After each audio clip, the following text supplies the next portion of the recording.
Hello' everyone, এইবাৰ ৰঙালী বিহুত আমি আপোনাৰ প্ৰিয়জন বা প্ৰিয়গৰাকীৰ কাৰণে বহুত ধুনীয়া ধুনীয়া গিফ্ট হেম্পাৰ ৰেডি কৰিছোঁ। সেয়েহে ভাবিলোঁ আজি আপোনালোকক তাৰে দুটামান গিফ্ট হেম্পাৰ দেখাওঁ আহক। চাওক, আপোনালোকে যদি এনেকুৱা ধৰণৰ এটা উপহাৰ বিশেষ কাৰোবাক দিব বিচাৰিছে তেনেহ'লে আপোনালোকে আমাক অৰ্ডাৰ কৰিব পাৰিব। এইফালে চাওক, এইটো কিমান মৰম লগা চাওকচোন। আপোনালোকে যদি বিচাৰিছে আপোনালোকৰ ৱালতো এনেকৈ হেঙিং কৰি ৰাখিব পাৰিব। আৰু লগতে আপোনালোকে এনেকুৱা ধৰণৰ জাপিও ব্যৱহাৰ কৰিব পাৰিব। এয়া চাওক, কিমান মৰম লগা জাপিটো নহয়নে?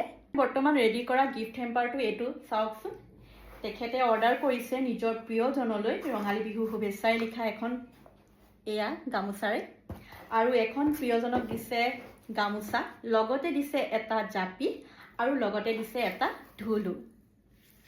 আমালৈ কিন্তু অকল প্ৰিয়জনলৈ বুলি নহয় দেই, প্ৰিয়গৰাকীলৈও আমাক গিফ্ট হেম্পাৰ ৰেডি কৰিবলৈ আহিছে।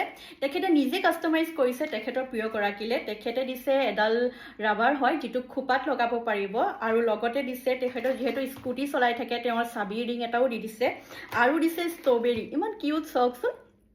আৰু লগতে দিছে এটা ভেলাভিটা পাৰফিউম। যিহেতু বিহুৰ ছিজন সেইকাৰণে এটা সৰু জাপিও দি দিছে আৰু এটা ক্লাছাৰো দি দিছে। সেইটো ইমান ধুনীয়া ধুনীয়া গিফ্ট হেম্পাৰবিলাক আমি বহুত কম প্ৰাইজতে ৰেডি কৰি দিছোঁ। তেনেহ'লে আপোনালোকেও যদি আমাক অৰ্ডাৰ কৰিব বিচাৰে তেনেহ'লে অতি সোনকালে আমাক কণ্টেক্ট কৰক। বোলে আৰু সময় বেছি নাই, সেইকাৰণে যদি আপোনালোকে কোনোবাই ভাবিছে নিজৰ প্ৰিয়জন বা প্ৰিয়গৰাকীক নহ'লে ঘৰৰ আন কাৰোবাকো যদি কিবা বিহুৰ গিফ্ট হিচাপে দিব বিচাৰে তেনেহ'লে আপোনালোকে আমাক কণ্টেক্ট কৰিব পাৰিব।